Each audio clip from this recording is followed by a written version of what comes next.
I know what you're thinking. Hey, this isn't the video. And you're right, this is part 2 of us revisiting and ranking the MCU Phase 1. If you haven't seen part 1, click here to see part 1, and then jump back over here and watch part 2. Please like, comment, and subscribe, and thank you for watching. Enjoy.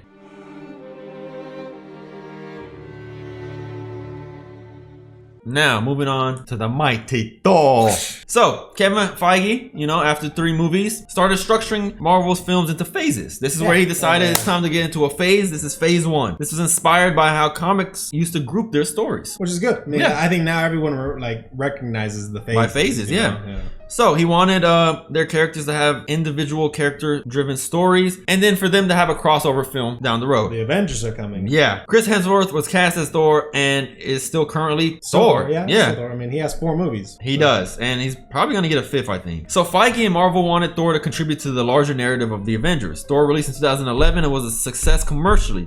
The film earned $449 million worldwide and had a big opening weekend. Everyone just did not like Hulk. So right now, currently, critics got it at 77 and audience at 76. Most of these have been only like 1% off. Yeah, that's strange. Okay. Yeah. Also, note that Disney bought Marvel around this time. So close around this time. So now the big mouse is over. I think this might be a little early, but I think how substantial it is to the MCU. I think it's small maybe, but I think this is the first step into the realm of mythic.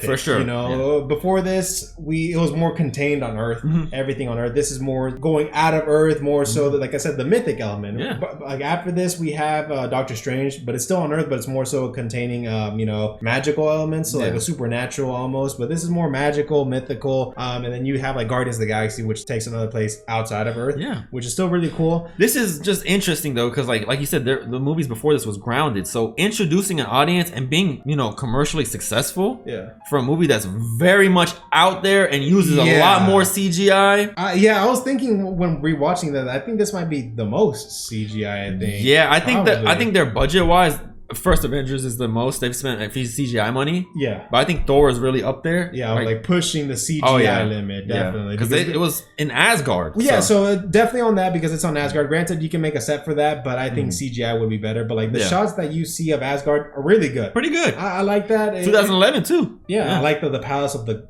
golden poles on it. It's pretty nice. I like how Asgard looks in general. The movie starts off with you giving it a little lore dump of, hey, Odin was this great king. He fought not Niflheim, Jotunheim. Yeah. And the Jotuns, which are the frost giants. He did that, but that great war took a big toll. You see that in the beginning, Odin has like brown hair. And then, he towards the end of it, he has a missing eye. Yeah. Right. So it definitely took a toll on it, but they say that he defeated them and then went back to Asgard, and then it cuts to Asgard in the current state. When he's having the intro monologue, he's talking to both his sons, Thor and Loki, about what he did and everything, and they both are like, oh, I want to be a great king like you, father. Cuts to Chris Hemsworth being Thor, Odin's son, and you see Loki there, Tom Hiddleston. Yeah. Pretty good. I'm good castings. Kind of debating. I think this might be my favorite depiction of Loki out of everything. Okay. I mean, I haven't really seen too much of Loki, the TV show. I hear good things first about season's it, cool. But I mean, I don't know. I really like how he is in Ragnarok. Yeah, I like how I like their relationship. I like him in this one, and I like him in Avengers. But it's pretty good. It's more so you see him almost wanting to reclaim or become king because he's the heir technically by blood and everything. He's the heir, so he wants that. He has that. He has a huge chip on his shoulder. He's very arrogant, very cocky. Yeah, Thor is boastful and everything. But just as he's about to tell him, when Odin says, oh, do you promise to keep the realm safe? Odin noticed that, or knows, somehow he feels that some frost giants are trying to steal this, I don't even know what it's called, but it's like a cube that freezes things, right? We'll call it Ice Allspark, whatever. The big Tesseract. The Ice Tesseract, really, right? And it's really cool. So it's not really the big bad, but what carries out the big bad's thing is the Destroyer. He looks sick. He does. I like the Destroyer. I like seeing the Destroyer. I like the sound that his face opens up and just shoots fucking fire. Once that happens, Thor tells Odin that, hey, no, what they did, they broke the treaty. Yeah. You know, we have to send them a message. We have to kill them. Yeah, Odin tells him, no, you listen to me, boy. You're not going. Yeah, know your place, boy. He's like, this is just the actions of a few, not a nation. You know, so very, very good messaging of Odin being like, hey, you're too eager to rush to war. I think the supporting cast of like more so Thor's friends, they're just okay. Yeah. I can't even name a single, maybe Sif, I think that's one. Sif, because she appears in Love and Thunder and dies in Love and Thunder. Yeah. So I don't know. They're just okay. They are okay. They're just okay. I like Heimdall. Heimdall's great. He's cool. He's a badass. Especially being played by Idris Elba. I mean, come on. After Odin told him, no, don't do this, Thor obviously goes behind his back, gathers those friends and Loki, and they go to Jotunheim. Yeah, go to Jotunheim. And then he's kind of like, fuck y'all, I'm about to put the beats on everybody. Well, it's very funny because one of the Frost Giants says, yeah, go home, princess. Yeah. And even Loki's like, damn. Yeah, got his ass. So I always wanted to call him that. Odin comes and then basically holds him off and says, he's like, this is just the actions of a boy. Yeah. Which even more so I'm sure enrages Thor. Yeah. Because like, okay, I want to be your successor. Come on, man. Yeah. Basically we go back. Odin's upset with Thor. Very much so upset. Takes his hammer, says, you're not mighty enough, and banishes him. Yeah, and I like what he tells the hammer. He's like, oh, for whoever shall be worthy to possess this will hold the power of Thor. And then he just throws it back into... Yeah, which is awfully irresponsible. Why don't you just keep it in a cage or something? Yeah. We get to Earth. Let's meet our Earth characters. Yeah. So we have Natalie Portman as Jane Foster. Yeah. Kat Dennings as, I think her name is Stacy, and probably I don't know the other guy. He's a Skarsgård brother. He's the father. I thought. He's the guy. He's the father. No, he's old. Yeah, he's old. He's the father. He's the not the Duke. I forgot his name, but the guy from Dune. Like my he Dune. is. Yes. My Arrakis. He is him. He's that guy. Yeah. Also in Good Will Hunting. They're there, and then they crash into Thor. Right? Yeah, he's just like, what the hell? Because they were out there doing what? They're looking for something in the weather. They're not a weatherologist. That's not the word for it, but I was gonna say that. Yeah, Forecastians. I don't know. Forecastians. I predict rain. Meteorologists. There you go. Yeah, that's the word. They're not meteorologists. They're not. They're astrophysicists. Okay. Yeah. Real geeks. Yeah. So, but they were saying that there's a correlation between the weather. Yeah. The weather and just their findings of it. They hit Thor. They take him to a hospital. They do. Yeah. One of my favorite scenes of the movie is Thor wakes up in the hospital and he's like, "What the hell? What the seven hells?" And then there's a nurse and there's like a bunch of like cabinets and he just tosses that guy into it. Right. So it takes about 7 people. They whip at his ass a little bit and then they eject him with the thing and it just knocks him out. Yeah. Very, very goofy and everything. It is. But it's still funny. That's where the movie kind of takes a turn of like a fish out of water movie. I was gonna say that's this whole movie. It's a fish out of water. Yeah. And then a little bit before or after, you get a little monologue or like not monologue, a little like montage of people trying to lift the hammer, and you see not a redneck, but a trucker, Stan Lee. He is trying to get the hammer because he has a truck. His whole car just like it just snaps off. And I find it funny. There was one guy just grilling up hot dogs. He's like, hey, just at the fucking having tailgates out there. Yeah, they really are having tailgates. You get the funny classic scene of they're at a diner because they took Thor out of the hospital and drinks coffee. He's like, this is good. Bring me another. Yeah. And then this whole time, what is Loki doing again? Loki's behind the scenes. He's just more so plotting. He confronts his dad that, I always lived in Thor's shadow. Yeah. You never favored me. You don't care about me. And then as Loki's going off, Odin's like, yeah. And then he just like falls down in the stairs and he's like, guards! The reason that happens is it turns out that Loki is a frost giant. Yeah. He was adopted, I guess, like Odin took him after they kind of destroyed their area, and so kind of took him. And he's Loki, a Jotunheim. Yeah, so Loki finds that out, gets upset, and then, Odin falls. He confronts him, and then Odin's in like the Odin healing chamber. Yeah. Something like that. Hyperbolic time chamber. Yeah, right. At the diner, they hear these other guys saying, there's a crazy satellite that failed, and everyone's trying to lift it, but no one can get it. And Thor's like, say that again? Yeah, say it one more time. Say that again?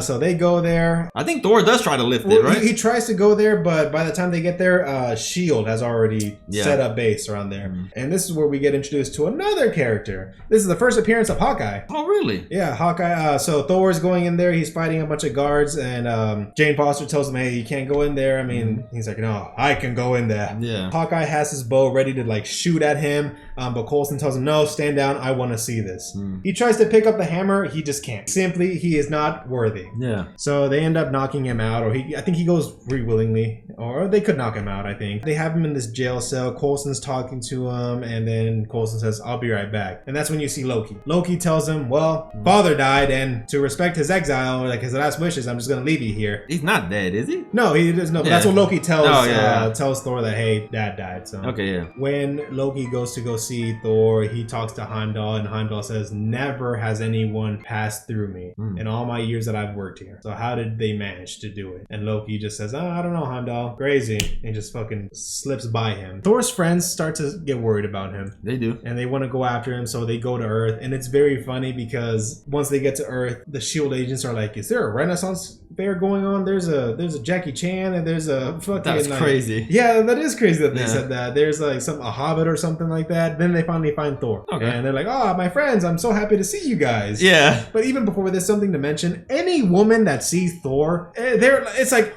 oh my God, they really just fawn over him. It is Chris Hemsworth, so yeah. He's a hot one. Yeah, he is. So then Loki says, no, fuck this. Send the destroyer! So they send the destroyer to just fuck shit up. And there's a bunch of SHIELD agents. And I do like how it's funny because one of them says like, oh, is that one of Stark's? And one of them's like, I don't know. They don't tell me anything. Yeah. It's not a bad movie. I don't think it's bad. I enjoy it. I think it's a fun, like, little fish out of water movie. Yeah, very much so. I still don't know who the villain is. I guess Loki's technically the villain. Loki technically is the villain, but his will gets carried out by the destroyer. Yeah. But Loki is the villain because he brought the ice giants into Asgard and everything. So he's the real villain. Just the frost giants are like the ones carrying it out and everything. Once the destroyer comes up, they're fucking up the whole city, the little city, small city in New Mexico. Thor comes up to him and says, oh, Loki, you don't have to do this. These people are innocent. You know, just don't take their lives, take mine. And it's very funny because the destroyer turns around and then just swings back at him and almost kills Thor. Yeah. A teardrop falls from Odin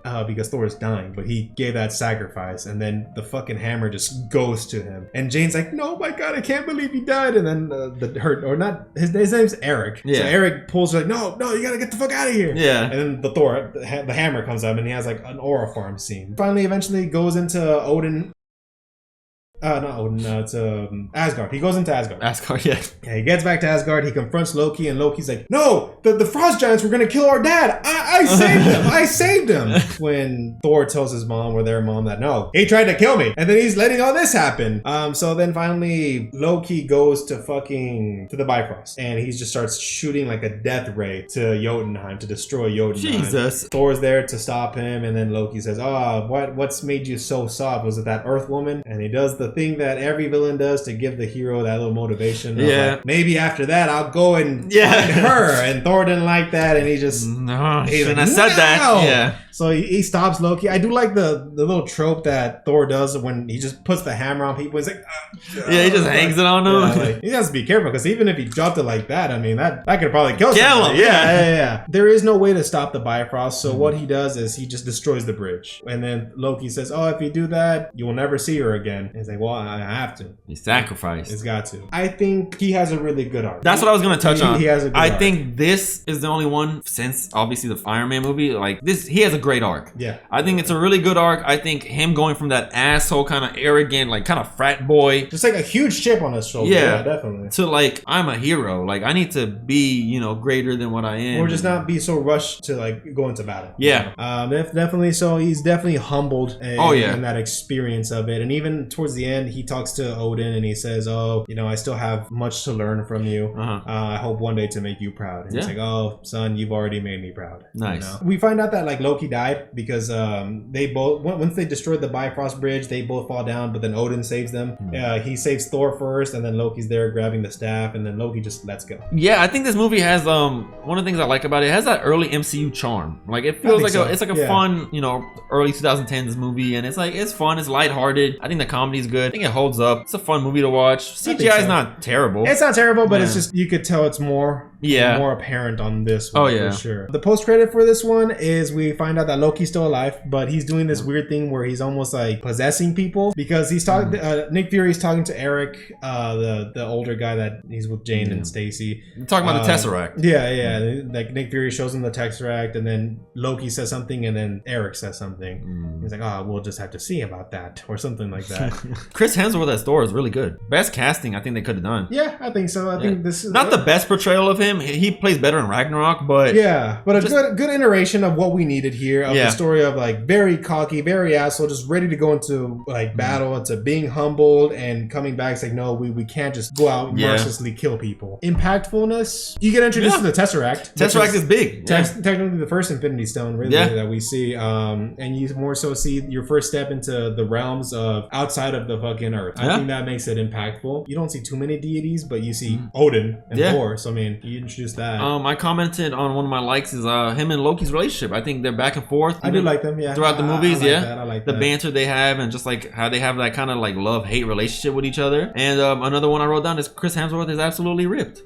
So yeah. Something I was going to mention in Iron Man 2. I think Iron Man 1 and 2 are one of the rare few instances where like, okay, this guy works out and he's like toned, but it's not like Chris Hemsworth or Chris Evans. Or what they do to the Marvel actors now, where they force them to get into shape. Like ridiculously fucking like stupidly ripped. Some dislikes I had. I think him and Natalie Portman's relationship as like a couple was just kind of okay. Like it's kind of dry. Very much so. I think very dry. Yeah. This is one of the complaints I also had was like, Asgard's like pretty fun, vibrant. We talked about the gold and just like the CGI looked good for the most part there. But then when you go to Earth, it's like a big contrast, and you're just like, well, we kind of. That's also New Mexico. Sorry to our New Mexico fans, but we left like the fun, like vibrant area to go to Earth, depressing Earth. That's just like the duality of it. But I guess I can see. But other than that, I think it holds up. I don't think it's a perfect movie, but it's fun and you can throw it on whenever. And substantially, this is pretty substantial if you think about it, because this gives you your main villain for Avengers, gives you the main kind of plot device for Avengers. True. And that's kind of big for the Avengers movie. Good points. Very, very good points. Yeah. What are you going to give it? I'll let you go first this time. You know, for me, I'm going to have to go... I think I'll go a cool B right before Iron Man 2. Before Iron Man 2? Yeah. Okay. I'm going to go B as well, but after Iron Man 2. After Iron Man 2. Okay, fair. You know, I'm not against it. I was debating before or after, but if anything, for me, they're on the same scale, really. I just enjoy the character of Iron Man a little bit more than I get Thor, you, so I think I'd go Iron Man 2 over Thor. If this was the best Thor movie we've gotten throughout all 30, I would have been like, okay, it's a little bit okay. I appreciate it more, but there's a better Thor movie out there, and that's why. I'm curious to see how well like the Dark Age or Dark World, Dark World's gonna hold up. Yeah, that movie.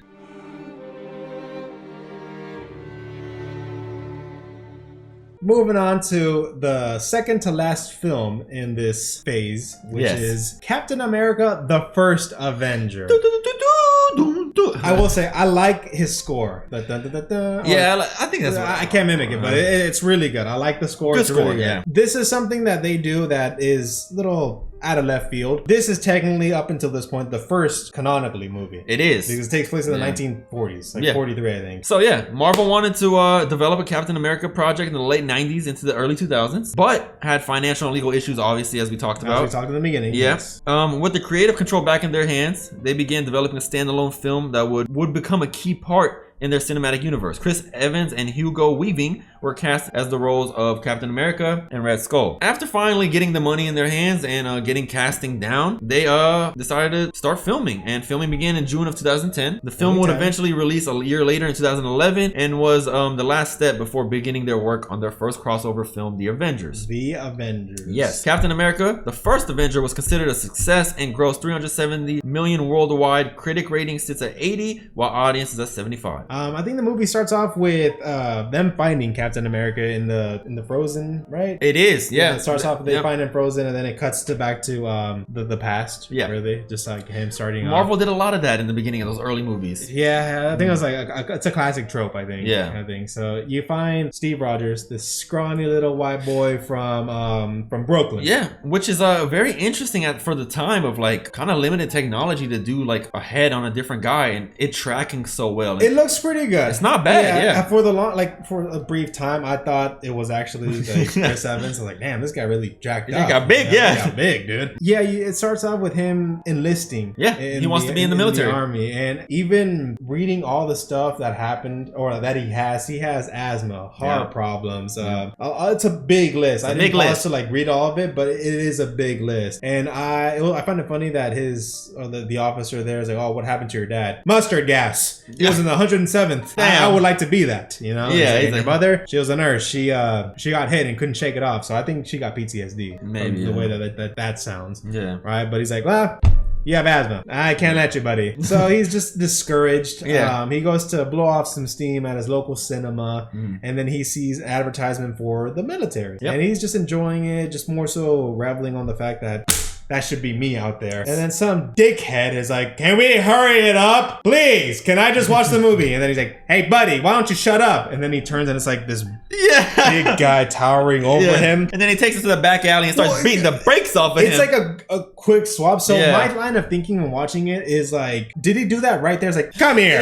Or was it like, oh, that was a good movie? He's like, hey, buddy. While he's getting his ass kicked, you hear the famous line for the first time, I could do this all day. Yeah, you hear that. Bucky comes in and interrupts. Yeah, and why don't you pick on somebody your own size? Yeah. He literally says that. He punches him. The guy's about to swing again. He pushes him up and he kicks him in the ass. Bucky's in the military. And then he's like, well, come on, we gotta get you cleaned up. We got a double date today. Yeah, he got him double dates. So even watching it, I find it really funny that both of the girls are all over Sebastian Stan. Yeah. They don't really care about Chris Evans. Like it's like two girls. One of them's holding on to Bucky's arm and the other one's holding on to the other girl's arm. Yeah. And it's really weird how the MCU used to work. I think it's just media in general. But once he gets buff and big, he becomes it's like, damn, what a hug. And we just talked about Chris Evans. This sexualization of people in these early movies. I think their whole thing, I could be mistaken, but I think the thought process behind that is like, we want to make superheroes cool and sexy. Yeah. That's my thing. It's like the common trope of, I want to go see this MCU movie, but my girlfriend doesn't care, but like the actor's hot, so they'll probably go see it, you know? There was one scene that's really funny. There, Howard Stark is showing his Stark Expo. Funny enough, you see the old Stark Expo. Yeah, you see the big like globe on there, kind of like an Iron Man too. Yeah. And then Chris Evans gives some peanuts to his date, and she just kind of looks at him like, with disgust. And then he ends up wandering off on his own. Yeah, to this little like museum, this recruiting center. I think. Yeah. Bucky comes in there with them, and they're having a dialogue, and they're overheard by a doctor. I forgot the doctor's name. I forgot his name, but he's a good actor. I think. Is that Stanley Tucci? Yes. Yeah, there you go. Yeah, Stanley Tucci. So he's talking to him and he's like, look, you know, do you want to kill bad Germans? Yeah. And Steve Rogers says, no, I don't like bullies regardless of where they're from. He's like, okay, approved. Did he bring him aboard with the intention of putting him through the super soldier program, right? Yes, they did that. He was like, oh, well, we have so many big guys. Maybe it's time for the little guy, huh? So he goes into boot camp. Basic training, all that. The worst, really. Oh, yeah. Out of the whole bunch. Worst in the physical activities. Yeah, but then you have an example where they throw like a dummy grenade. And he jumps on it, and that shows something. Also, let's not forget the sergeant lieutenant is played by Tommy Lee Jones. He's sergeant lieutenant, whatever, and he's kind of talking to another lady, go by the name of Agent Carter. Peggy Carter. Yeah, she's what is she? I don't know. She's just there. Yeah, she's there, but she's important. Yeah, she has like a title or something. Yeah, like and she's talking to Tommy Lee Jones' character, and he's just telling her like, why is this guy here? He's not good at what he does, and this is not a good soldier. And then he's getting vouched for by Stanley Tucci's character. Yeah, the doctor and everything. And then at the time you're seeing that Red Skull is messing with the Tesseract, so played by Agent Smith. But yeah, he's more so tinkering with it, trying to get using the Tesseract as a weapon for the whole world, or for him to do his. And he has a little scientist henchman buddy that comes back in Winter Soldier. Zola, I think is his name. Finally, it's time for the procedure. Yeah, right. They take him to New York, and I find it really funny where he's like, "Oh, I got beat up there." Yeah, and there. And then him and Peggy have this whole conversation about like him never dancing with anybody, never even speaking to a woman. Well, because he's like, "Oh, you're an amazing dame." I mean, woman. I mean, lieutenant or something like that. So there's some chemistry there. And then she basically tells him like, we should go out on a dance sometime, and that plays a big part overall. But so he goes and has his operation procedure, being doctored or washed over by Howard Stark. Yeah, Howard Stark kind of. They have a bunch of military people just looking down the procedure and everything. everything. Which is interesting for the future because Iron Man kind of holds that resentment of like, my dad created you. Yeah, but So I mean, then, yeah, he has his procedure. He has people watching. He goes through with it. You hear, ah! He's like, okay, stop it. He's like, no! I can do this Yeah. all day. Yeah. So he comes out of there oiled up. Yeah, Oiled up. watching is like, I guess because he had a bunch of like lights on him, but it's just how convenient. Yeah. And even the girl's like, or Peggy's like, oh yeah, you're taller. He's like, I feel taller, you know. So now he's Chris Evans. Yeah, he's Captain America. Oh yeah, he's Chris Evans, buff Chris Evans. At that time, after that presentation, there was a German spy who sets off a bomb in there, kills the doctor. Yeah, he kills the doctor. Stanley Tucci. And then he just runs out, and then Captain America just starts sprinting. Like, hey, that brother's sprinting. Yeah, jumps on the taxi that he's in, chases him. He eventually jumps into a submarine, but punches the submarine. It opens, and he like throws him up, and then he gets up there. Yeah, and he's like, oh hell, Hydra, and then he bites a cyanide pill and just dies. And it's very crazy because the Colonel or that guy's Tommy Lee Jones. Yeah, Tommy Lee Jones' character is like, no, you're going back to a lab. We will handle this. Yeah. So he kind of just feels as if he's not really doing what he should. Yeah, they put super serum in him, and they want to keep him in the lab. That's really it. Then a governor or something like that talks to him like, hey, what you should do is you should do bonds because bonds help America and they help us get money to support bullets overseas. So they have a good little like montage of him just doing shows of like, with every war bond that you buy, it puts a bullet in your comrade or friend's hand and a bullet against the Allies. So he's just doing that. He does that for a long time. He travels to at least 7 different cities just doing that. There's a bit where he finally shows up to a military base where it's all guys. Yeah, and they're just like, nice boots, fairy. Yeah, they literally do that. Bring out the women. Yeah, they tell him to bring out the women. He's just there after the show ends. He's just doodling. It's a picture of a monkey dance, like on a unicycle, because that's what he feels like. He's not really being helpful. Peggy tells him that a platoon from the 107th Division were taken behind enemy lines and they're still there. And he's like, 107? Because that's where Bucky's at. Bucky! So he talks to the colonel and he's like, please give me the name of Bucky Barnes. And he's like, well, sorry, son. I wrote a letter to that about Bucky Barnes. So he's like, fuck it. I have a plan. So him, Captain America, Peggy Carter, and Howard Stark go behind enemy lines and Captain America is trying to save everybody. Yep. He gets reunited with Bucky. He does. It's very nice. Even Bucky's like, what are you? You look taller. You're in the military now. Yeah. So a nice little reunion. He finds Bucky in like a random room by himself. He's separated from everybody. And maybe that's the start of the Winter Soldier stuff. A little bit. It's just like hypnotizing or just interrogating him. Well, I guess Captain America runs into Red Skull for the first time. What's crazy is when he punches him, you see like the face coming out, like almost drooping, which is very cool. And then he's like, whatever the doctor told you, don't believe it. I'm his best one. And he whips out, he pulls off his mask and it's just the Red Skull, which looks really good. It does look good. It looks really good. He eventually, that whole facility blows up. Red Skull leaves in that nice little car that he has. And then Bucky and Captain America, the whole platoon gets back. They walk back to the camp and then they they're revered as heroes. Yeah, because, especially Captain America. He's respected now. He went in a suit that is just the suit that he would wear for the little shows and everything. I like the upgraded suit that he gets, the more like militarized suit. That looks better. I think Winter Soldier is his best fit. Really? I think I hate the helmet. I think this suit or in Infinity War are his best suits. But even Infinity War, the black suit? It's the Nomad suit has been through sometimes, but it still looks fucking cool. I do like the Winter Soldier one though. Yeah, you do get a little Stan Lee cameo. It's just a guy there in the theater, like another army guy. He's like, I thought he'd be taller. Yeah, it's okay. From that point, they're sending him on missions and stuff. They're destroying Hydra bases. Yeah, then they go on a big mission. I forgot for what, but they have to go on a train in like an ice area. Yes. Yeah. And this is kind of where shit hits the fan. They're trying to get Dr. Zola, which is like the side or like the number 2 to something Schmidt. You're right. Yeah. That's Red Skull. Something Schmidt. Yeah. And then Bucky falls off the train, presumed dead. And Chris Evans is sad. And then I don't believe they capture Zola, do they? They do. They capture Zola, and then they the colonel interrogates him. Okay. And he's like, look, it's either you give us up or you're taking the fall for this. So he gives them up. They finally get the location of his base. That's when they all invade. The Americans go in, storm it to try to stop Red Skull. Things don't go to plan. Red Skull flees, and he is on a big ass plane with a bunch of like Tesseract powered weapons, and he has the Tesseract with him. So they do this little chase where the plane's taking off. The Colonel, Peggy, and Captain America are driving. They're trying to catch up with the plane. Peggy kisses him, and then he gets onto the plane. Yeah, he didn't know this, but that's the last time he saw her. He's fighting Red Skull. Red Skull picks up the Tesseract Tesseract, it shows him a vision of space, but at the same time, it's burning his hands, burning everything. God. His whole face is just burning, and he just disappears. Yeah. That plane is headed to New York, and there's a bunch of ice. So Captain America does the heroic sacrifice of saying, "Hey, I'm choosing to do this. I'm sorry I can't dance with you, but we should do it sometime soon." She's like, "Oh, Saturday, 8:00. Don't be late." Yeah, like shit. Her whole thing was like, "You can't die yet. You owe me a dance." And then he's like, which is kind of nice. and he plays along. He's like, "Okay, let's do it Saturday." You know, Yeah. like they kind of like go back and forth, and then obviously he's not gonna make it. Crash lands. It just crashes and static and just ends. Yeah, and then that's where we find him in the beginning of the movie. He wakes up in a hospital bed.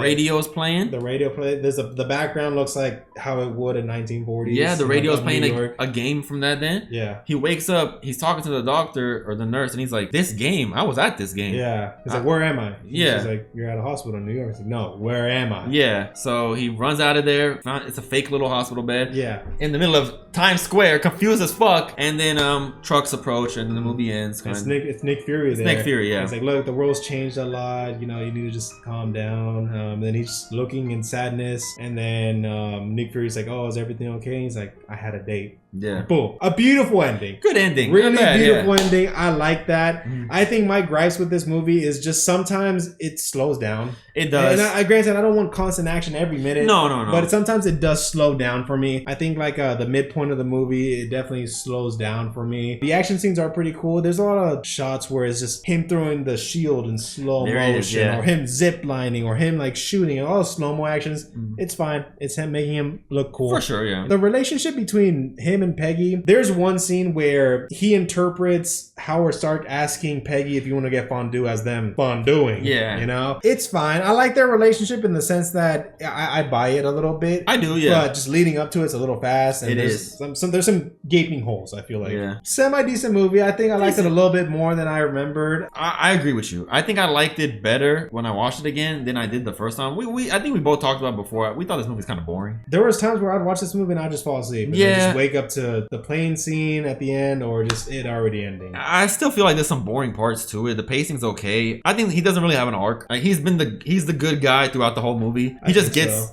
bigger and a super soldier. The villain, Red Skull, he's an okay villain. Nothing crazy. It happens for a while, but Marvel really struggles with good villains. Like, yeah, well, I mean, it's kind of a little unfair to say, but like a good villain would be Thanos. But even then, I mean, it's just. they built up to that. The but big one, you know? Does it hold up? Holds up. I think it's fine. Yeah. Once again, this movie, for me, just falls under the line of fine. It's okay. It is substantial to a certain extent. The Tesseract being in it. The Tesseract. Captain America him kind of being the there, first. And then the post-credit scene for this movie. It's not anything crazy, but literally- it's crazy, but it's just not contained to Captain America or at all. No. It's just a trailer for the Avengers. So yeah, that's Captain America, the first Avenger. What'd you give it? For Captain America, I think I'm gonna give it a back end B. I think I enjoyed Thor a little bit more. Well, it's tough to say. I think Thor and Captain America are about the same. So I think just same as Thor, in my opinion. It's not bad by any means. I just think it slows down a couple times. It's very action-based movie, but sometimes it does put the brakes on itself a little too hard. Captain America is an interesting movie. I don't know. As a movie, it is better than Iron Man 2 because Iron Man 2 is kind of a slop.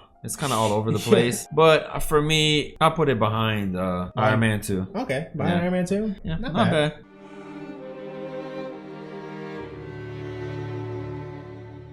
As Phase 1 comes to an end, Feige's vision of making a crossover film came to fruition. Many actors already signed on to reprise the roles when they did the first movie, this including Robert Downey Jr. as Iron Man, Chris Evans as Captain America, Chris Hemsworth as Thor, and Scarlett Johansson as Black Widow, with additions of Mark Ruffalo and Jeremy Renner as Hawkeye. Zach Penn's original screenplay was abandoned, and Marvel decided to bring on Josh Whedon to write and direct it. Well, he made some Firefly episode. He directed Firefly. Whedon would create a fun script filled with comedy and action that set the tone for Marvel movies to come. The Avengers was filmed in 2011. He's to blame. Yeah, and was released in 2012. It would be a massive success. Massive. Yeah, no, dude. Massive. For a time, it beat Avatar. It did? Yeah. Damn. It grossed 1.5 billion worldwide and was critically acclaimed. The film currently has both 91% for critics and audience on Rotten Tomatoes. The first time. Let's talk about it. It's a good movie. It is a good movie. It's a really good movie. The way that, what I really love about this is that it juggles so many characters, but really well. Yeah. Not really sacrificing a character's, you know, how they're portrayed or how this character wouldn't do this. It does it really well. It does. I think. I like the maybe a little trope or just how it first starts off with not everyone liking each other. Yeah. And more so them coming together. It's a lot of egos clashing. Yes. Yeah.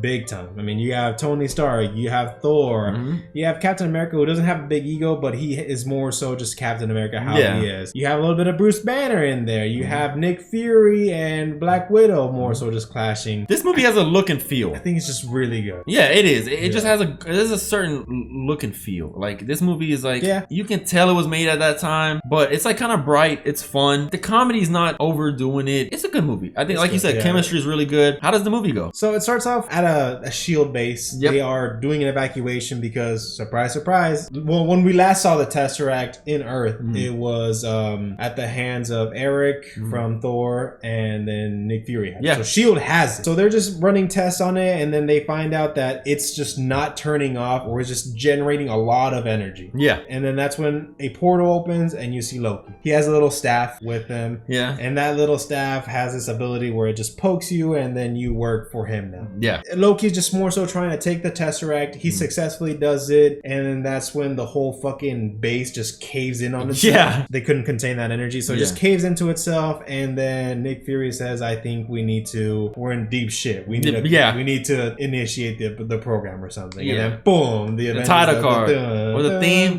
So badass. It's really good. It's a really good theme. It's really good. And it's nice that they keep that theme for every Avengers movie. Like, they all there's cuts to it, the Avengers logo and then the theme. Like, it's nice. It's peak. After that, we cut to our lovable billionaire. This is Tony Stark. He's underwater or something, so it's pretty cool seeing that the suit can withstand the underwater. He's messing with some grids and is basically just adding self-sufficient power source to his building, to the Stark building. And then he shows up, he lands, and the whole mechanism is just taking the pieces of armor as he's walking. Very cool. It looks amazing. It looks amazing. Then Agent Coulson calls in, he barges in, he's like, look, we need to talk. You know, something's happened. We need you to come in. He hands Tony Stark an iPad. He gets introduced to the characters. He's looking at them, and he does a little cool projection thing where it shows all of them, and it's just like you see clips of the Hulk, like very small things. Yeah. And then I think after that we see Natasha. Yeah, and Natasha's being held up. Yeah, but she's getting like interrogated by some Russians, and but it's like a thing where she's like letting it happen because she's obviously stronger. Like a phone call happens, and then the guy's like, "Oh, you better answer it." He answers. He's like, "I have 2 F-22 Raptors headed to your location to bomb it. Get Natasha on the phone now." And she's like, "Oh, this asshole's giving me everything that I want." Yeah, and it's like, "Well, they took him. They took because Hawkeye got converted. Yeah. So she breaks out and everything. She's like, well, look, I need you to handle the big guy. So we get introduced to the new Hulk, Mark Ruffalo. Yeah. Mark Ruffalo is in India as a doctor. There's a little girl, she's like, please, I need your help. He goes with her. There's still signs of military, and he kind of turns away from them. So more so keeping that continuity of he doesn't trust the government. Yeah. And then he gets to the house, and then the girl just leaves out the little window. And then that's when you see Natasha. Natasha basically tells him, and then like they all she kind of freaks out quick when she sees. He yells at her, and he's like, and then you can tell there's people outside watching it too. It's surrounded. So he's like, okay, just testing the waters. So, they have to bring him in because he's also Bruce Banner's very smart. Well, the reason why they brought him in is because the Tesseract emits gamma radiation, and no one knows gamma more than Bruce Banner. Yep. They grab him, they grab Tony, and they obviously we saw at the end of Captain America, he's in the gym. Yeah. They play that scene again in the movie for some reason. Yeah. So they go. Nick Fury goes and gets him and tells him to come with them. They got them. I like this little lines like, the world's changing. He's like, trust me, sir, I've seen a lot of things. There's nothing that could surprise me. He's like, $5 says you're wrong. Yeah. All right, which plays off later on. So they give him, and then you see Coulson being like a huge fanboy. He's like, I took the liberty of dressing you up in your old uniform. Yeah. Also, could you sign my cards? Yeah.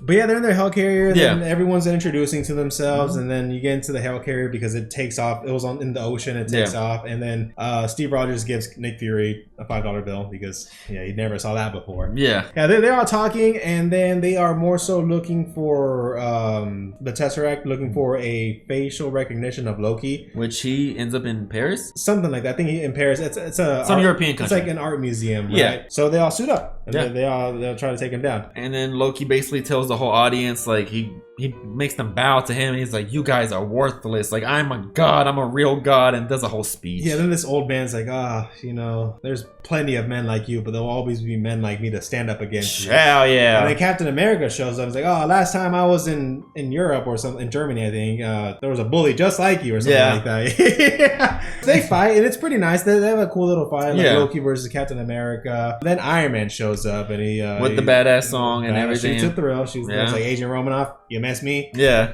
Then he's like, he has him like, stand down, and then he stands down. And he's like, Stark. He's like, Captain. Yeah. It's little first introduction. First little introduction. So they have Loki in custody now. Yeah. They're flying him out, and then Loki hears like thunder, and he's like, oh. Yeah. And then Captain America's like, what's wrong, little guy? Like thunder. And then Loki says, I'm just not fond of what follows. Yeah. And then fucking Thor just shows up on the fucking plane. Yeah. It's just like, and then he just grabs him. And he's like, yeah. And then I find it really funny where Captain America's like, Stark, we need a plan of attack. And Micah, Jesus, I have a plan. Attack. That's bad. Peek. You know, you get another good. There's some good lines in this. There are, yeah. And then you get the part where Steve Rogers is kind of explaining getting an explanation from Black Widow of like what's happening. And then she's like, well, that's a god. They're gods. Loki's a god. He's like, there's only one god, ma'am. He doesn't dress like that. He doesn't dress like that. It's like, okay. It's like, all right, dude. But then they all fight, and then we get a cool little fight in the forest. Yeah, it's like Thor, Captain America, and Iron Man are just fighting. Yeah. And I like how Iron Man is like, is this Shakespeare in the Park? He's like, does Mother know if you wear her dreads? It's good like, comedy in this. And then he just throws a hammer at him and stuff. I do like how Thor just like, enough of this, and just shoots lightning at Tony Stark, and he's fine. Yeah, he's like, power at 100%. It's like, well, how about that? Yeah. Just shoots it back at him. Then Captain America is like, hey, throws his shield at both of them, and it catches them, and it's like they stop. He's like, enough of this. And Cap's like telling him, hey, put the hammer down. He's like, you want me to put the hammer down? And then he throws him, and then like Captain America blocks it, and it's like boom, a crash. Like it's still very cool. I like the dialogue of Thor and Loki. Yeah. Where he's like, stop this madness right now. Come home. Just come home with us. Where did you put the Tesseract? He's like, I sent it off. I know not where. And he's like, Shakespeare ass right in. It's like, you're not my brother. Like I hate you. And he's like, no, we were brothers. We bled together. We cried together. Everything. Which is kind of funny when you think about it, because this is the Loki that ends up in the show. This is that Loki. Yeah. Pretty crazy. So it's very like a 180 for sure. Yeah, but Loki doesn't escape or anything. They still take him. Yeah, they still take him to the helicarrier. Yeah, which there's a prison, and if he acts up, it opens and it drops. It's Tony Stark and Bruce Banner are just talking, and then Tony Stark says, maybe you'll suit up with us and fight the battle. And he's like, I don't think so. I don't know if the big guy really works like that. Yeah. And then he like shocks him. He's trying to get him. Get him mad. He's like, yeah, that's kind of fucked up, dude. But then Captain America comes up and he drops a weapon. He's like, sorry, your technology was moving too slow for my liking. Yeah. I was like, all right, Gramps. All right, Unc. Then that's when Nick Fury shows up, and so does Thor, and they're saying, you guys are just arguing amongst yourselves. And Nick Fury says, look, we're doing this because of him. And they point to Thor. It's like, ever since he came, it kind of showed us that we're dangerously outgunned for threats outside. As all that's happening, they are just arguing amongst themselves, and then for some reason, Bruce Banner grabs a little staff. He's getting angry. Yeah, he's getting angry. He grabs his hat. He's like, I'll show you a magic trick. And then they almost whip out the guns. Yeah, hold on now. Then they get like boarded. Well, the whole thing, Loki intentionally got captured. He wanted to get captured. Yeah. He just wanted to like get everyone some more so go against and just kind of divide them a little bit. They blow up this little entrance, a little engine actually. Yeah, on the helicarrier. Yeah. You have a really good interaction, kind of like a prelude to Captain America versus Iron Man. Yeah. Where he's like, everything special out of you came out of a bottle. Yeah, it's kind of crazy. And then Captain America's like, you're not that type of guy. You're not the type of guy to cut the wire, or not cut the wire, but lay on top of the wire and let the other guy crawl on you. And he's like, you're a loser. And he's like, I'm a genius, billionaire, playboy, philanthropist, actually. Yeah, because he's like, take that big man in a suit of armor, take that away. What are you? And he says that, which is a really good line. It really encapsulates Tony Stark like that. They get attacked and they go separate ways. Yeah, Hulk. What provokes Hulk to get mad? He already just gets mad, right? I think something happens of an explosion. He's with like Natasha, and he just can't control it, so he just hulks out. And pretty good scene. He chases her, which is scary, very scary, very very fucking scary. Yeah, and that's why it's the best version of the Hulk that we've seen, because it's like actually like, oh, he's actually terrifying. Yeah, very very much so. Then Thor comes to help out, I believe. Yeah, he's just throwing hands. He's like, "Oh, Banner, this isn't you," and that just pisses off the Hulk even more. And while all this is happening, Captain America and Iron Man are kind of just trying to fix the engine. Yes. Iron Man's in it, like pushing it. Then he's like, okay, what you need to do is rewire the hard drive to get more power into that. It's like, English, Stark. Yeah. Like, you see the red wire? Yeah. Thor eventually branches off to Loki to check on him or something. Yeah. He goes in there. He gets fumbled, or like he falls for it again. Yeah. He's the prison gate or the little chamber is open. Thor goes in to tackles him. He's like, oh, my hologram. Got your ass. Yeah, and traps him in there. And then just drops him in there. Yeah. And it's like, I think he would have been fine. Had he not gotten out of that and it's still just falling down. I don't think Thor's dying. Yeah, he's not dying, but he just wants to get out, and he does manage to get out. And then for a while, Thor just hangs out in the little forest, or not forest, just the little field, just. Yeah, he just sitting there. It's like, you could help. While that happens, after he kind of tricks him out, fakes him out, he runs into Agent Coulson, and Coulson's like gonna shoot him. Yeah, shoot Loki. He does another hologram and stabs him in the back. So Coulson is dying. He still like shoots him. He still shoots Loki, but Loki's still fine. I mean, that didn't kill Loki. And that's actually funny because Coulson doesn't die there. Yeah, which is kind of like, I just remember he doesn't die there. He almost dies, and then Nick Fury gets his cars and like guilt trips everyone into thinking he's dead. Puts, like, blood on it. And then the girl from How I Met Your Mother tells them like, hey, those cars weren't on him when he died, and he's like, well, I had to get the team together. So I mean, it worked. It worked. It worked. Yeah, they got everyone together. They're like, we have to do this for Coulson. He believed in us. Loki goes to the Stark Tower. Yep. And is just building the little teleporter, the Tesseract. Because they need the highest point or something, right? The blue beam in the sky. Yeah. You know, to get the Chitauri. Yeah.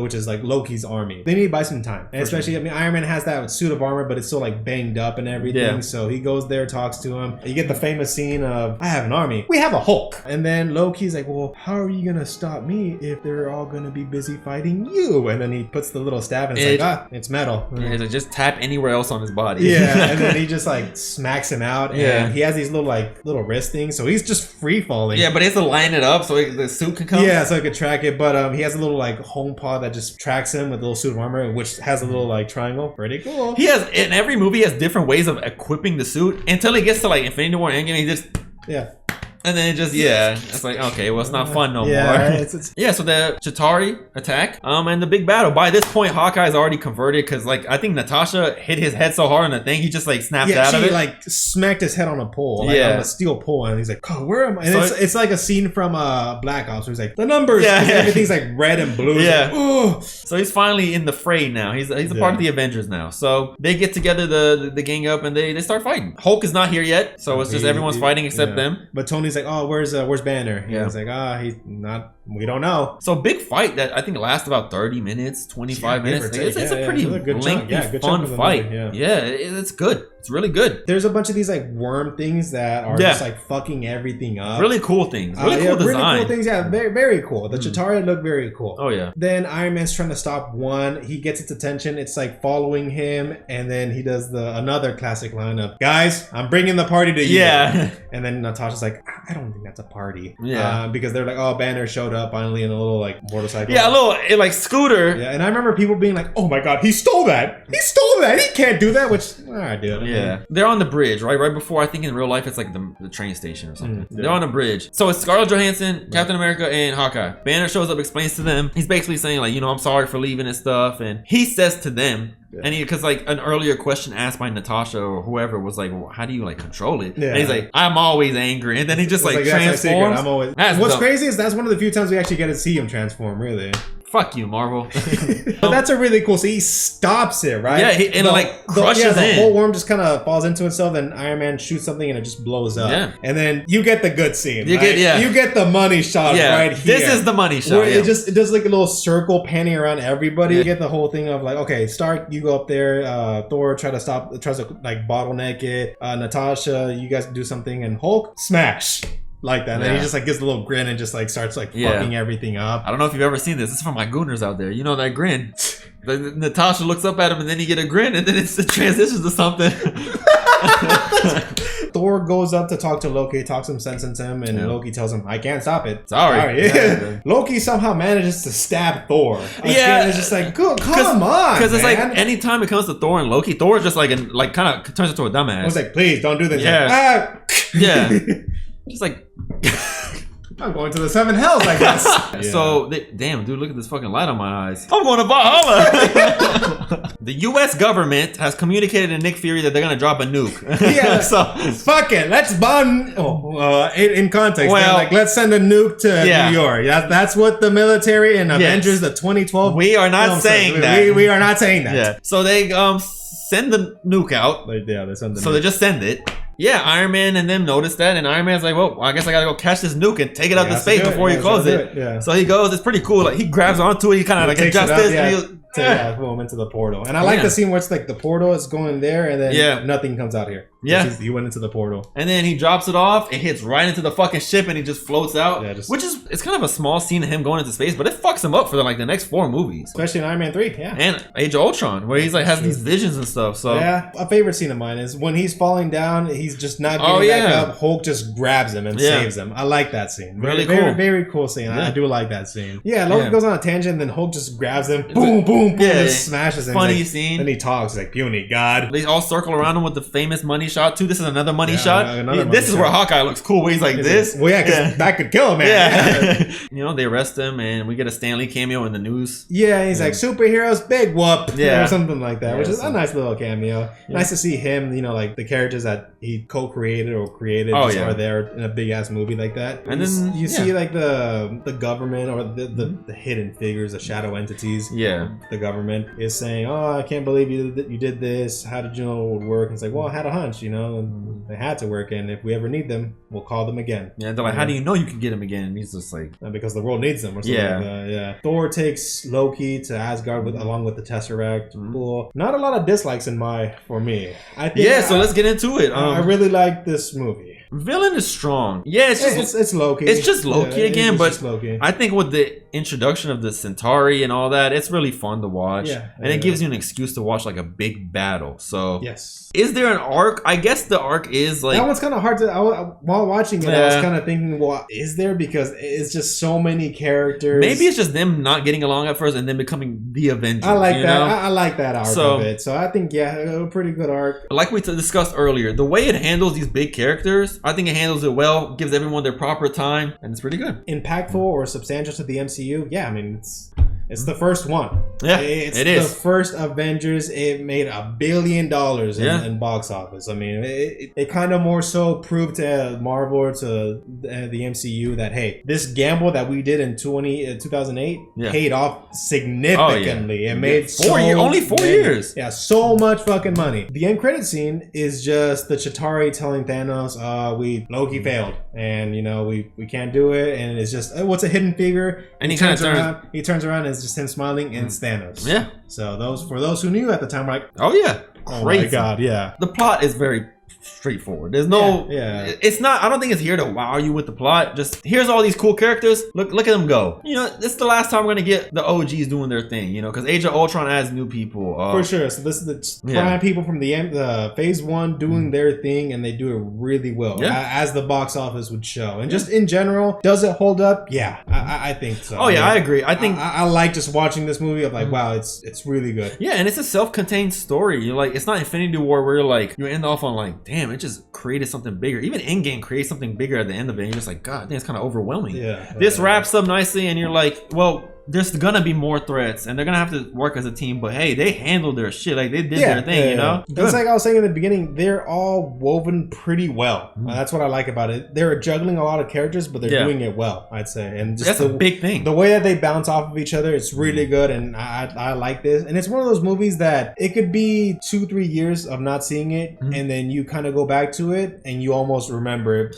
Oh yeah, it's iconic. Yeah, it's just it's a culture phenomenon. First time you've seen a really big big blockbuster crossover. Especially for a comic book crossover. Comic book, yeah. Comic book crossover. And even people that weren't really into the Avengers or just superheroes, they probably saw this and were like, wow, this is actually badass. pretty good. Yeah. For me, I'm going to give it an S. Fair. This is S tier. Now, is it better than Iron Man for you, or is it behind Iron Man? That's hard. That's hard to really compare. I don't know. I don't know. They're both hard, but I think what makes it a little unfair is that Avengers is more so a culmination of everything building up to that, while Iron Man is its own standalone thing. For it being its own standalone thing, I can give it to Iron Man, but for it juggling a whole team, for the impact that it has, the Avengers is just crazy. It's okay to have them on the same tier. It's just evenly S. Yeah, I think it's evenly. I think it's evenly. And I'm gonna go with the same thing, evenly S. So man, we really do have a lot of similar things. We do. We I guess that is why we're friends. I guess we have similar interests. It's only comic books. Yeah, that was our thing. So let's go through real quick our subplot rankings. We had the subplot rankings we discussed in the beginning of the video. Yeah. 3 topics. Let's bang them out real quick. Let me hear your favorite villain out of all 6 movies. Who was your favorite villain? Out of all 6 movies, probably Loki. But that's because it's a little unfair because he's in 2 movies. One solo movie and one he's the big bad in one movie. Yeah. But I still give it to Loki. I'm gonna have to agree. Just like, he did get an extra movie, but he's more fleshed out. And if you look at the other villains in the other ones, they're Red Skull's fine. Obadiah. Obadiah is nowhere near Loki, I don't think. Whiplash, Abomination, Red Skull. He's not as Abomination, but it's just it's probably gotta go Loki, Red Skull, and then whoever else you want to put. I think Abomination might be a little bit above Avanko. Okay, but even then, it's okay. Yeah. So, what about your favorite post-credit scene? It doesn't have to be necessarily the most impactful, but it could be that too. I think I'm stuck between Iron Man 2 or the Avengers. Okay. I think the Iron Man 1 is kind of iconic. Yeah. But it's just I like to talk to you about the Avengers Initiative. Yeah.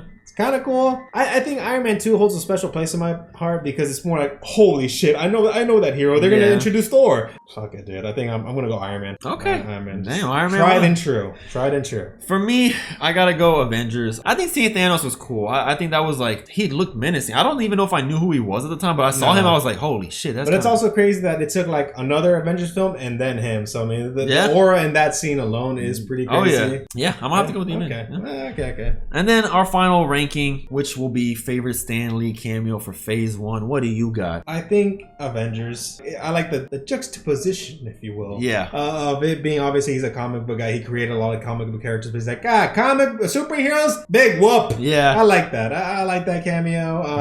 What do you got? I'm gonna go simple. I'm gonna go fun and simple. I'm gonna say Iron Man. I really like when they're just like, hey, Hugh. Yeah. and he's just like, what?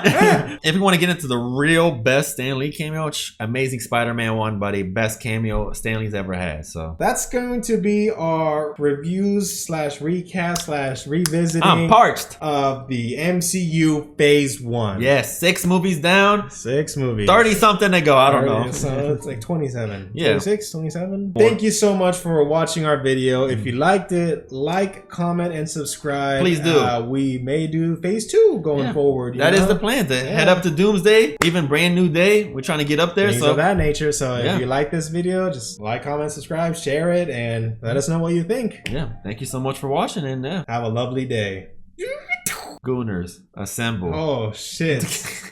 What's that, a G? That's just a G, yeah. I've never seen someone make a G with their hand.